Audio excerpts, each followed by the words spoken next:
Hello साथियों, कैसे हैं आप सभी। मैं Prabhakar Mishra, maths by Prabhakar Mishra channel पर आज आपके लिए पिरामिड का न्यू टाइप का क्वेश्चन लेकर के आया हूं। आशा करता हूं कि क्वेश्चन सभी को समझ में आएगा और वीडियो अच्छा लगने पर आप लोग वीडियो को लाइक भी करेंगे, चैनल को सब्सक्राइब भी करेंगे, जिससे कि मेरा मनोबल और मजबूत हो सकेगा। तो अब सीधे हम क्वेश्चन आपको दिखाते हैं। क्वेश्चन आपके सामने है, पढ़िए। एक लंब पिरामिड का आधार एक 10√3 सेंटीमीटर भुजा वाले समबाहु त्रिकोण पर है। यदि पिरामिड का कुल पृष्ठीय क्षेत्रफल 270√3 वर्ग सेंटीमीटर है तो उसकी ऊंचाई क्या होगी। और 4 ऑप्शन आपके सामने दिए गए हैं। तो इस क्वेश्चन को लगाने के लिए सबसे पहले आप क्या बनाएंगे, आधार बनाइए। आधार कैसा है, समबाहु त्रिकोण है। यानी समबाहु त्रिकोण का मतलब उसका आधार समबाहु त्रिभुज के आकार का है। और पिरामिड का उसका नाम हमने दे दिया ए, बी और सी। और पिरामिड और इसकी भुजा प्रत्येक कितनी है, 10√3 है। हर भुजा 10√3 है। समबाहु की तो बराबर भुजाएं होती हैं, सम माने बराबर। और पिरामिड बनाते कैसे हैं, कोई शीर्ष पर एक बिंदु ले लीजिए, शीर्ष से आधार के सभी कोनों को मिला दीजिए। शीर्ष से जैसे ही आधार के आप सभी कोनों को मिलाएंगे, जो आकृति बनेगी वो आपकी क्या होगी, पिरामिड होगी। और इस शीर्ष का नाम हमने डी। देखिए ये 3D फिगर है, 3 डायमेंशन। ये डी पॉइंट आप समझ रहे हैं, जो ऐसे आपको दिख रहा है, ये अगर त्रिभुज का केंद्र है तो केंद्र से बिल्कुल ऐसे सीधे है, ऊपर बिल्कुल परपेंडिकुलर। ये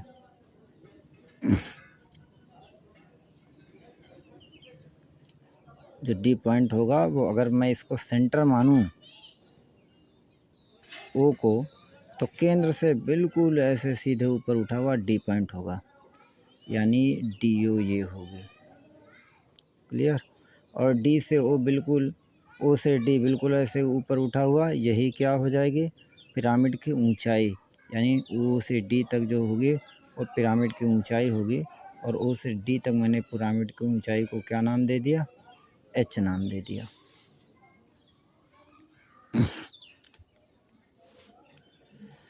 अब यहाँ पर हमें पृष्ठीय क्षेत्रफल पता है। आप सब जानते हो पिरामिड का कुल पृष्ठीय क्षेत्रफल निकालना है, तो पिरामिड के फार्मूले हम शंकु के फार्मूले से देख सकते हैं। शंकु का पृष्ठीय क्षेत्रफल क्या होता है आपका, शंकु का कुल पृष्ठीय क्षेत्रफल πr_l प्लस πr²। तो पिरामिड का संपूर्ण पृष्ठीय क्षेत्रफल क्या हो जाएगा आपका, πr। πr क्या होता है, अर्ध परिमाप। यहाँ से मैं फार्मूला लिखे देता हूँ पिरामिड के संपूर्ण पृष्ठ का, अर्ध परिमाप गुणे यल। यल क्या होती है, तिरछी ऊंचाई। तो यहाँ पर भी क्या हो जाएगी, तिरछी ऊंचाई। तिरछी ऊंचाई मतलब स्लैंट हाइट।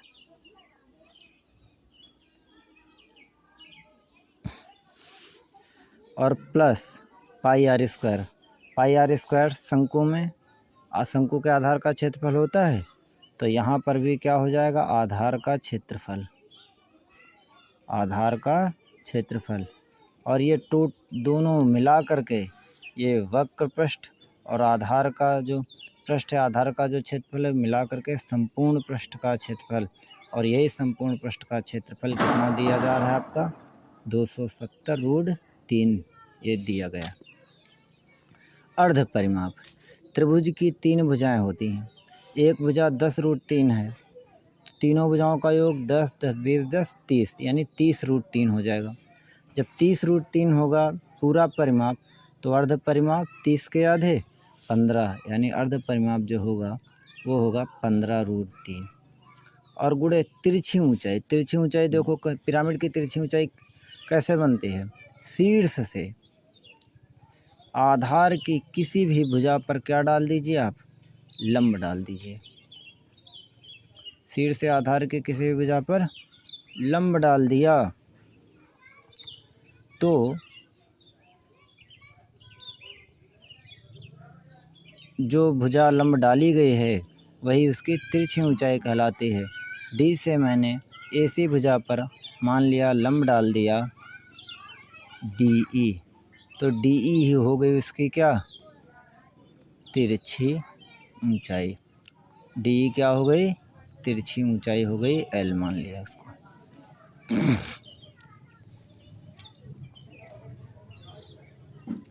मतलब D ऐसे परपेंडिकुलर है, D से O बिल्कुल ऐसे है OD, और D से E ऐसे तिरछी है, और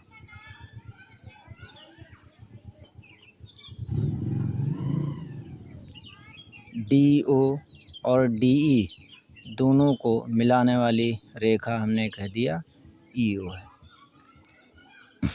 अब आप समझ सकते हैं कि इसी फार्मूले में मैंने मान रख दिया तिरछी ऊंचाई को L अगर पढ़ लिया तो तिरछी ऊंचाई L प्लस आधार का क्षेत्रफल। आधार का क्षेत्रफल देखो, ये त्रिभुज आधार समबाहु त्रिभुज के आकार का है, और समबाहु त्रिभुज का क्षेत्रफल होता है √3/4 गुणे भुजा स्क्वायर। भुजा कितनी है, 10√3, तो इसका स्क्वायर, और ये टोटल मिला करके आ गया 270√3। क्लियर। अब यहाँ से हो जाएगा आपका 15√3 × L प्लस √3/4 गुणे ये 10 का स्क्वायर 100 गुणे √3 का स्क्वायर 3 बराबर 270√3। मैं समझाने के लिए एक स्टेप लिख देता हूँ, ने काट के तुरंत स्टेप बढ़ा सकता था। और ये देखिए 4 से काटेंगे, ये हो जाएगा 25, 25 से 75, तो 15√3 L बराबर 270√3, और ये 75√3 इधर आएगा तो माइनस के 75√3 हो जाएगा, और 15√3 × L बराबर 270 में से 75 गए, कितना हो जाएगा, 270 में से 75 चले गए 195√3, रूट से √3 कैंसिल हो गया। L बराबर 195/15, 15 कम 15, 4 19, 15 ते 45, L 13 आ गई। अगर इसकी तिरछी ऊंचाई 13 आ गई, यानी DE जो भुजा है L, ये कितनी निकल के आ गई, 13। अब इस त्रिभुज में देखिए, जैसे D आपका परपेंडिकुलर ऊपर था, 3D फिगर था, और D से सीधी लंब रेखा है DO, ऐसे ऊंचाई H जो है, और D से जो तिरछी ऊंचाई है ये DE है, तिरछी ऊंचाई DE है। तो बताओ, अब जो शीर्ष D था ना, D से आपने त्रिभुज के एक कोने को भी मिलाया था DA, और शीर्ष D से त्रिभुज के दूसरे कोने को भी मिलाया था DC, यानी पिरामिड बनाने के लिए। तो चाहे DA हो, चाहे DC हो, चाहे वो DB हो, मैंने क्या कहा, DA हो चाहे DC हो चाहे DB हो, यानी शीर्ष से हर कोना बराबर दूरी पर होता है। तो यहाँ DA और DC भी शीर्ष से दोनों कोने हैं आधार के, तो दोनों बराबर दूरी पर होंगे। तो ये अगर बराबर है, इस त्रिभुज में देखिए आप, त्रिभुज CAD, इसमें अगर ये दोनों भुजाएं आपस में बराबर हैं, कौन, DA और DC, तो जो आपने लंब रेखा खींची थी ना, ये समद्विबाहु त्रिभुज हो गया, दो भुजाएं बराबर। तो जब DA और DC बराबर तो त्रिभुज त्रिभुज DCA समद्विबाहु, और जब त्रिभुज समद्विबाहु हो गया तो D से जो सामने वाली D से भुजा जो AC पर आपने जो लंब रेखा खींची, वो AC को दो भागों में क्या करेगी, बांट देगी। दो भागों में बांट दिया जिसने, तो अगर C से A तक 10√3 थी, तो CE आपकी हो जाएगी कितनी, 5√3, और EA भी कितना आगे हो जाएगी, 5√3।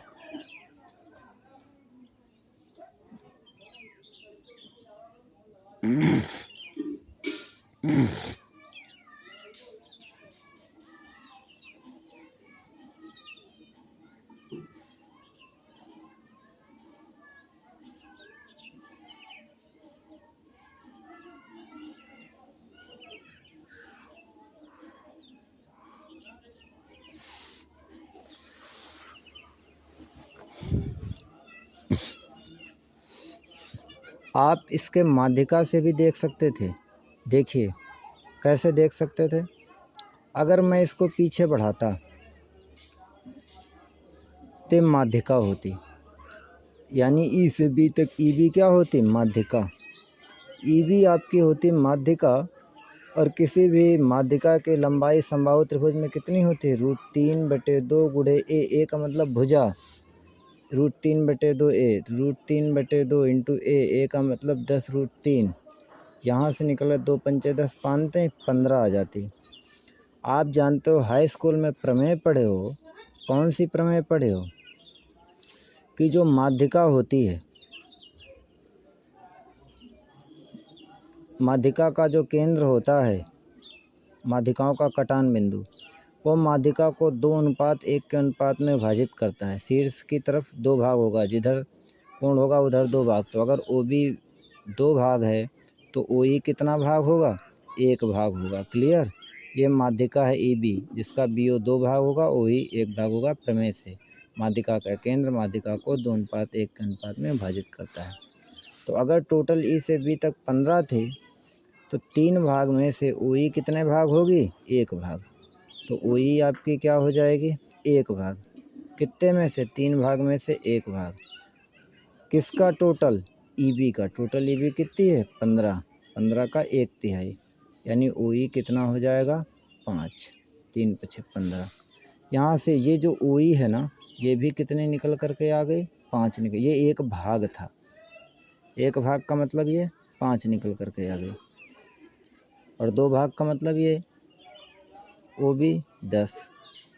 तो जब ओ ई निकल करके आ गई 5 और डी ई निकल करके आ गई कितनी, 13। तो ये देखिए आपने बिल्कुल डी से ओ पर लंब रेखा खींची थी, डी ओ। तो ये कोण कितना था, 90 के सामने वाली ये भुजा क्या हो गई, कर्ण।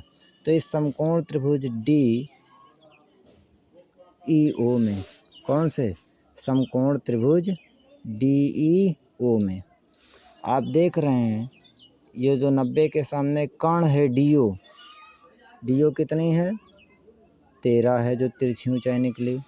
आधार ओ ई कितना है, 5 निकल करके आई। तो पाइथागोरस से डी ओ कितना हो जाएगी, डी ओ यानी ऊंचाई कितनी हो जाएगी, डी ओ, जो पाइथागोरस से ऊंचाई हो जाएगी डी ओ, वो आप लगाओगे, कर्ण का स्क्वायर बराबर लंब स्क्वायर प्लस आधार के स्क्वायर।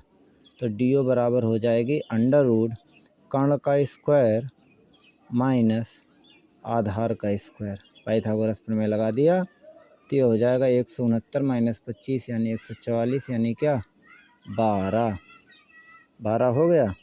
तो डी ओ भुजा निकल करके आ गई कितनी, 12। तो डी ओ ही तो, डी से बिल्कुल ओ तक ऐसे लंबवत ये क्या थी, ऊंचाई। तो यही आपकी एच है, यानी एच बराबर निकल करके आ गया 12 और सेंटीमीटर, क्योंकि क्षेत्रफल वर्ग सेंटीमीटर में था। और यही आपका क्या हो गया, आंसर। तो ये क्वेश्चन आपका पूरा रहा है, जिसका आंसर ये मैंने ऊपर साइड में नीचे लिख दिया। यहाँ तक सॉल्व करने के बाद में h बराबर 12 फिर मैंने इस जगह लिख दिया है। तो ये क्वेश्चन आपका कंप्लीट हो गया। तो आशा करता हूँ सभी लोगों को बिल्कुल समझ में आ गया होगा।